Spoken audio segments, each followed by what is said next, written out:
اینک تم چائے بنا رہے کیا کرے؟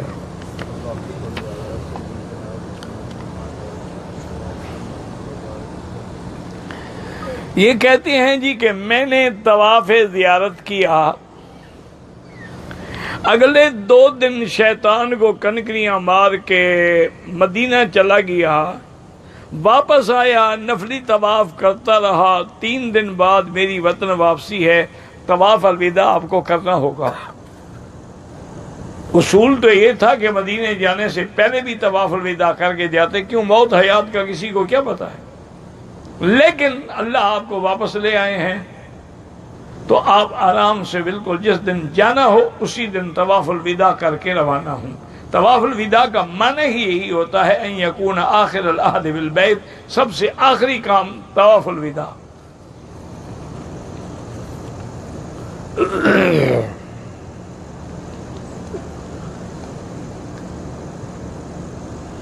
کہتے جی کہ ہم میڈیکل مشن میں تھے، ہماری ڈیوٹی لگ گئی مدینہ منورہ میں، ہم نے طواف الوداع نہیں کیا۔ اب آ گئے ہو تو جب واپس جاؤ تو لازم طواف الوداع کرو، ورنہ طواف الوداع واجب ہے، چھوڑو گے تو دم پڑ جائے گا۔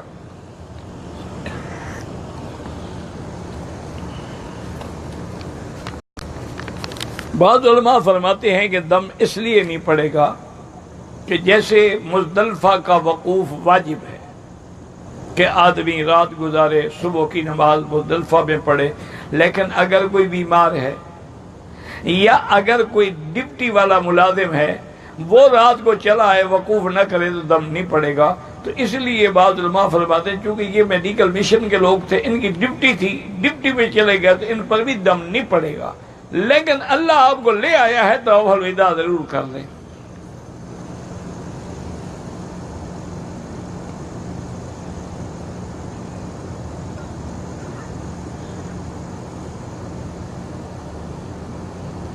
کہتے ہیں جی کہ میں نے لین دین تھا، پیسے مانگنے گیا تو قرآن پاک کی قسم دے دی کہ آئندہ اگر میرے گھر آئے پیسے لینے کے لیے، ابھی تک پیسے تو نہیں دیے لیکن گھر میں بلاتے ہیں تو اس نے قسم دی، آپ نے تو نہیں اٹھائی نا، آپ بالکل جائیں، آپ جائیں ان کو کہیں جناب قسم پھر پوری کرنا، پہلے میرے پیسے تو دو، حقوق العباد تو ادا کرو نا، حقوق العباد تو نہیں بخشا جائے گا۔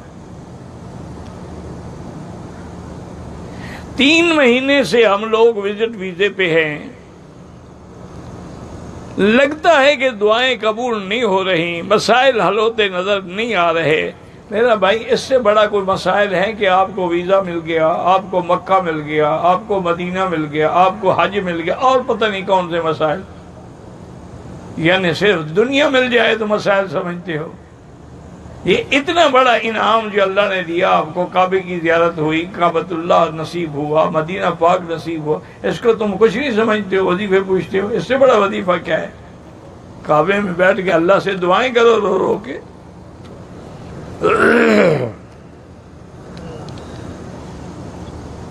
کہتے ہیں کہ ہم حج کے لیے آئے ہوئے ہیں، حرم کے باہر جو لوگ سبیلیں تقسیم کرتے وہ لے سکتے ہیں آپ، یہ زکوٰۃ نہیں ہوتی، یہ ایک قسم کا ضیوف الرحمان کا استقبال ہوتا ہے،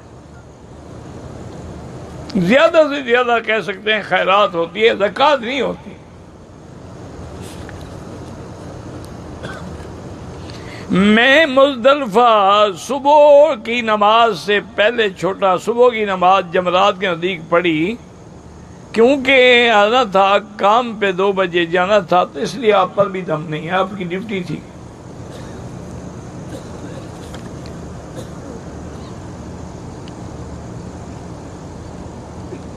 میں نے بینک میں اکاؤنٹ کھلوانا ہے، کوشش یہ کریں کہ جو اسلامی طرز پہ بینک ہے نا، جیسے برکہ ہے، میزان ہے، اور بھی ہوں گے، ان کے اندر اکاؤنٹ کھلوائیں۔ ان میں بھی ابھی کچھ نہ کچھ کمی ہے، لیکن کم سے کم 80% وہ اسلامی انداز میں چلا رہے ہیں، ان کے مضاربت بھی ہے، مرابحہ بھی ہے، مشارکہ بھی ہے۔ اگر آدمی ان کے پاس نہ جائے پھر تو یہودی بینکوں میں کھلوائے گا نا، آپ انہی کو دیں، انشاءاللہ بالکل ٹھیک ہوگا۔ کہتے جی کہ حضرت عثمان کا قصاص جو ہے بہرحال حضرت علی رضی اللہ تعالیٰ عنہ بھی نہیں لے سکے، حضرت حسن حسین بھی نہیں لے سکے، لیکن بہت بعد میں لیا گیا وہ قصاص۔ اور سب سے بڑا قصاص یہ ہے کہ اللہ نے ان کو اتنی سزا دی، میں نے آپ کو بتایا نہیں تھا کہ اس کا ہاتھ سکا ہوا تھا اور لنگڑا بھی تھا، اندھا بھی تھا، اور یہ بھی کہہ رہا تھا اللہم اغفر لی وَأَظُنُّ أَن لَا تَغْفِرْ لِي۔ تو حضرت محمد بن سیرین کہتے ہیں، میں نے کہا کیسی دعا کرے؟ اس نے کہا میں ہی تو بدقسمت ہوں جس نے عثمان کو تھپڑ مارا تھا۔ تو بی بی نائلہ نے مجھے 3 دعائیں دی تھی، اللہ تیرے اس ہاتھ کو خشک کر دے، تجھے اندھا کر دے، اور تیری کبھی مغفرت نہ کرے۔ تو فرمایا 2 دعائیں تو منظور ہو گئی ہیں، باقی تیسری بھی مجھے یقین ہے ہوگی، اللہ مجھے معاف نہیں کریں گے۔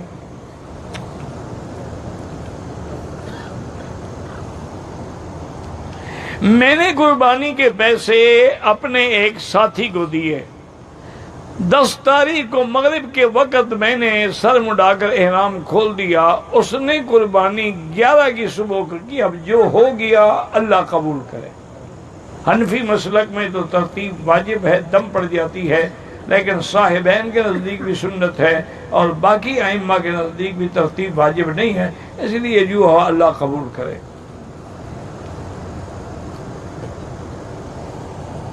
عورت اگر نقاب میں نماز پڑھے بالکل ہو سکتی ہے، لیکن ضروری نہیں ہے کہ نماز میں بھی نقاب ہو۔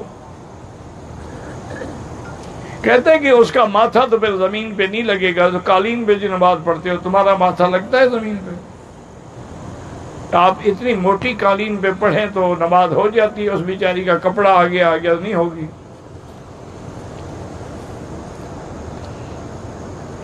ملازمت میں ترقی کے لیے محنت کریں اور استغفار پڑھیں۔ نماز تکبیر اولیٰ کے لیے اللہ والوں کی صحبت اختیار کرو۔ یہ قاعدہ ہے کہ جب تک کسی اللہ والے کی صحبت نہیں ہوگی اور اس وقت تک صحیح معنی میں آدمی عبادت کے لیے جذبہ اور جوش پیدا نہیں کر سکتا۔ اس لیے کوشش کریں دین والوں کے ساتھ تعلق رکھیں۔ اب دیکھیں نا کہ یورپ میں لندن میں ایسے مدرسے ہیں کہ جہاں کے بچے، بڑے نہیں، بچے بیچارے 8 سال 10 سال 12 سال کے، وہ بھی تہجد پڑھتے ہیں۔ ماحول ہے، تربیت ہے۔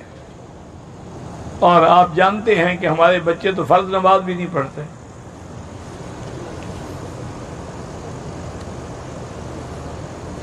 لوگ کہتی ہیں کہ حجر اسود کو بوسہ دینے والا جنتی، اس میں کوئی شک ہے؟ جب کعبے کا طواف کر رہا ہے، مکہ مدینے میں آیا ہوا ہے، جنتی نہیں ہے تو کیا ہے؟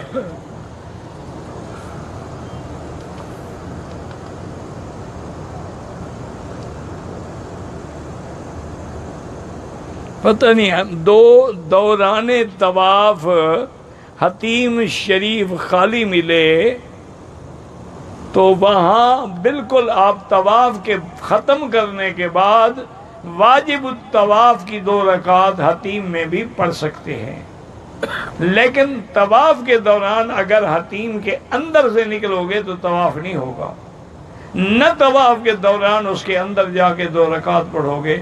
جب طواف مکمل کر لو، افضل یہ ہے، آج کل تو حاجی چلے گئے، مقام ابراہیم کے پیچھے پڑھیں، اگر وہاں نہ ہو حتیم میں پڑھیں، سارے مطاف میں پڑھیں۔ بہرحال حتیم بھی ایسے ہے جیسے کعبہ شریف کے اندر داخل ہو کے نماز پڑھی جائے۔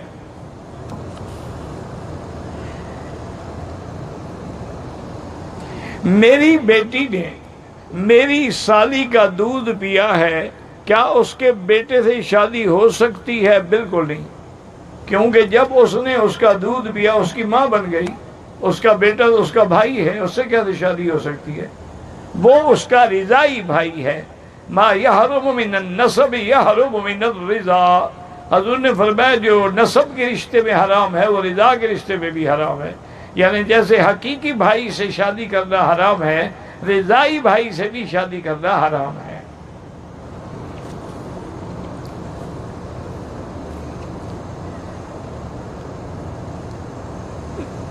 کہتے ہیں کہ میں جب کنکریاں مار رہا تھا، پیٹھ پر ایک پتھر گر گیا پھر اٹھا لیا کوئی حرج نہیں، گر گیا پھر اٹھا کے مار دیا، بات ختم ہو گئی۔ مطلب تو یہ ہے کہ 7 پتھر پورے کرنے تھے، آپ نے 7 کنکریاں مار دیں، الحمدللہ رمی آپ کی صحیح ہو گئی۔ اگر مارتے گر جائے تو دوبارہ بھی اٹھا سکتے ہیں، کوئی ایسی بات نہیں ہے۔ اللہم صلی علی سیدنا محمد وعلی آل سیدنا محمد کما صلیت علی ابراہیم وعلی آل ابراہیم فی العالمین انک حمید مجید۔ یا اللہ یا رحمان یا رحیم یا حی یا قیوم یا ذا الجلال والاکرام یا ذا الجلال والاکرام یا الہی الہنا الہ کل شیء الہا واحدا لا الہ الا انت اللہم انت المیسر لکل اسیر وانت علی کل شیء قدیر۔ اللہم یسر امورنا وامور اولادنا وبناتنا ومن اوصانا واستوصانا وامور المسلمین برحمتک یا ارحم الراحمین۔ یا اللہ بیماروں کو شفا عطا فرما، یا اللہ بیماروں کو شفا عطا فرما، یا اللہ بے حیاؤں کو حیا عطا فرما، یا اللہ بے دینوں کو دین عطا فرما، بے اولادوں کو اولاد صالح عطا فرما، جن کی اولاد ہے ان کو صالح بنا، بے روزگاروں کو روزگار عطا فرما، قرض داروں کے قرض عطا فرما، جن کا رزق تنگ ہے ان کے رزق میں برکتیں عطا فرما۔